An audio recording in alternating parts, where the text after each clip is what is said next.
Welcome back to the Empire Builders Podcast. I'm Dave Young, and Stephen Semple is here. We're going to talk about an empire that's, boy, it's been in the news a Yeah, a bit lot. lately. But we're going back to the early days of Tesla. We're going to ignore the whole Cybertruck. Right, but we're going to talk about the electric meltdown. car. We are going to talk about that. And if people are interested in terms of some of my views in terms of what's going on today, Matthew Burns and I did a sticky sales story over on YouTube about what's going on with Tesla today and the challenges that they're facing and what has created all of that, especially around brand promise and things along that lines. But for a long time, I've been wanting to talk about Tesla for a simple reason. So, you know how you and I talk about what one of the very first things that we will always want to do before we take on company, before you make up the messaging, before you do anything, you got to get really clear on the strategy, and you want to always try to find unleveraged assets. And I feel like the success of Tesla and how they've changed the world and really brought the electric car to the forefront is a great example of that, especially the unleveraged assets. Okay. So if we go back to the early days of Tesla and we take a look, or even the early days of the electric cars were basically being marketed as, as green, and they were ugly, Right. and they were poor performing, and they were dull, and they were uninteresting and uninspiring, and they were basically a golf cart. Yeah. Yeah, they really were. Yeah. And didn't get traction going, didn't capture the imagination, and really was sort of only like this small segment of the population was where the market was, and it wasn't growing beyond that. And so that's kind of where the market was. Now, here's what Tesla did. Tesla changed the whole conversation through an unleveraged asset. And the unleveraged asset was this. When you took a look at an electric motor, if you put a high-powered electric motor in there, you could make that thing accelerate like it's nobody's business. So what they did, so while everybody else was going the whole environmental tree hugger conversation, they went, we're going to make a car that accelerates so fast that you can set your iPhone on the passenger seat halfway up, hit the accelerator, and the phone will stay hung there on the car. Just from the acceleration. Yeah. And will beat most supercars, gas-powered supercars. We could just take this car right off the production line. It could go out and drag race and blow the doors off of pretty much every gas car on the market, other than the multi-million-dollar supercars. And even a few of those it was able to beat. So up until this point, electric cars and hybrids in particular were, you think about Toyota Prius, right? Or something like that. And you don't think super performance. You don't think zippy fast, but you think, oh, I'm just putting along. I'm going to get from here to there, and we're not going to pollute very much. It's economical and all this other stuff. Tesla comes along and says, so we've got this unleveraged asset. We could actually make a car like this. So now where does strategy come in? So what they decide is we're going to lean into that. We are going to make cars that are super high performance. Now we're going to make, like when Teslas first came out, they were very expensive cars. What they knew was these people are not green. These people are car guys. They know that there's car guys that will buy this car because it'll smoke everything off the line. And yes, we can sell it for several $100,000, and we're going to have no dealerships, and people will buy it sight unseen. And it'll be an internet sensation. We don't have to advertise. It'll advertise itself. Everybody will be talking about this. Sure. And I think we were. I'm trying to think of the years. Early 2000s. Yes. The aughts. And we're all now talking about those cars, and it starts showing up in television shows as being the fancy car. And when you saw a Tesla, it was like, oh, holy crap, it was really special. And so strategically, what they decided to do was leverage this asset, go for the very, very high end of the market would be the strategy. And then all along they said, our goal is to make a $30,000 car, but we're going to use this to fund everything. And that to makes get sense. enough people out there using it that the infrastructure will start to build. We'll start getting charging stations and things along that lines, because we're going to get enough of these cars out on the road that this becomes a thing. Yeah, this is a huge hurdle. Now, Huge. this is a brilliant strategy because this was not a strategy that the auto industry would create. Because every new entrant up to this point, every new entrant that had entered the automotive industry in North America that had success, what they all did was... Stay tuned. We're going to wrap up this story and tell you how to apply this lesson to your business right after this.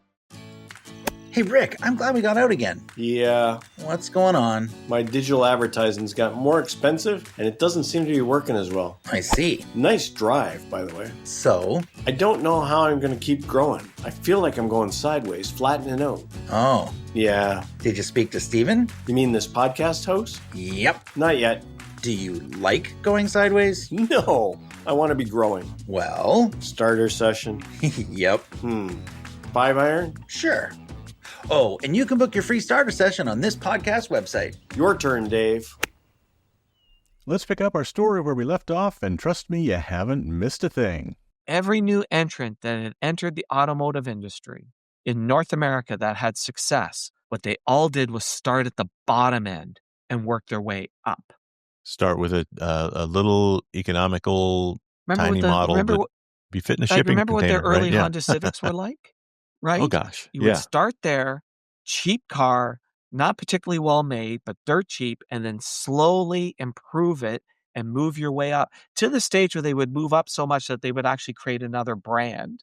Like Hyundai has created Genesis because they knew they reached the point where no one would pay any more money for a Hyundai. So now they've got to do it. You got Acura and Lexus and those were all. Correct. Yeah. So the thinking, if you were an automotive person, strategically, you would look at it and go, start at the top and work your way down. That would never work. Right? It would be very, very easy to fall into that thinking. So I'm looking at Tesla and I go, you know what? These guys were absolutely out the gate brilliant because they did exactly what we said to do. Take an unleveraged asset, leverage it. The ability of an electric motor to accelerate like crap. Build a strategy around that unleveraged asset. Okay, we can sell this to car guys, charge us unbelievably premium price, create all this attention, change how people think about electric cars. Think about it. They changed instead of dialogue around electric cars. Absolutely. And by starting at the top, they became aspirational, right? We all decided, oh, you know what? That's one of these days. I was going to buy an electric car. Tesla's the one I'm going to buy. Boom. Mm-hmm. With the money coming in on those high-end cars, they're able to use that to fund building the battery plant, making it better and extending range and doing all of that other stuff. And really, the electric car business would not be where it is today without Tesla. Tesla changed the trajectory because they actually changed from being dull and boring to being fun and exciting, right? Yeah. And you knew that whenever the lower priced model eventually came out, right? They're not going to give up on the on the fast idea. So I know a few people who have Teslas, and when you take a Tesla for a test drive, they're taught to like basically pull you onto some road somewhere, put it in launch stop mode, the car and put it in launch mode. And if you don't completely mat it, like if you go, they're like, no, do it again. Because you're like, and it's like, holy crap. Yes. And that's the moment where you're suddenly like, I sort of need to have this car. Yeah. I mean, and that's a weird thing, right? The feeling of speed. Like there's a story in I think it's Roy Williams' very first Wizard of Ads book where he's talking to a mountaineer, and he's like, there's only a few things in life that give you the feeling you get from climbing a mountain. And one of them is speed, right? One of them is speed. And so when you've had a taste of it, you want more. I just look at what Tesla did. To me, it's the perfect demonstration of that idea. Because that idea, look, Toyota and Nissan and Ford and all the companies that have been playing around with electric cars all had that sitting in front of them, that knowledge of what could be done, which is the reason why it was an unleveraged asset, because no one figured out how to leverage that into something. And I believe it's because they would never have been able to think about starting top end and going down, right? Yeah. Yeah, I love it. And I think it was a brilliant part of early Tesla. And I think the reason why Musk and company were able to think that way is because that was the model of the technology industry.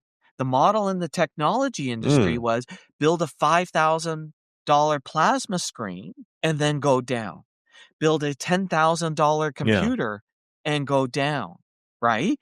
So he actually brought the thinking model. Again, we talk about business topology, right? He brought the model of the technology business to this car business and said, no, there's no reason why we can't start up and go down. Sure. The main product is this just souped up, tricked out version, and you get into the lower rungs by just dumbing it down. You remove things instead of starting at the bottom and add things. So so that's part of the reason why I just wanted to talk about it. And it's less about like breaking down the history, but it's more, this is a great example of combination of unleveraged asset and strategy changing things so much that, Tesla changed the car industry. Because even now, look at how it opened the door for new entrants. Like, how many new entrants have we had into the automotive industry? Brand new businesses. We've never had, like, it's been 100 years since we had so many new entrants. Yeah. Right. Yeah. Cool. Right. Cool story. Awesome. All right. I want to go find some speed. Find something to drive fast. Yeah, the drive fast speed, not the other guy.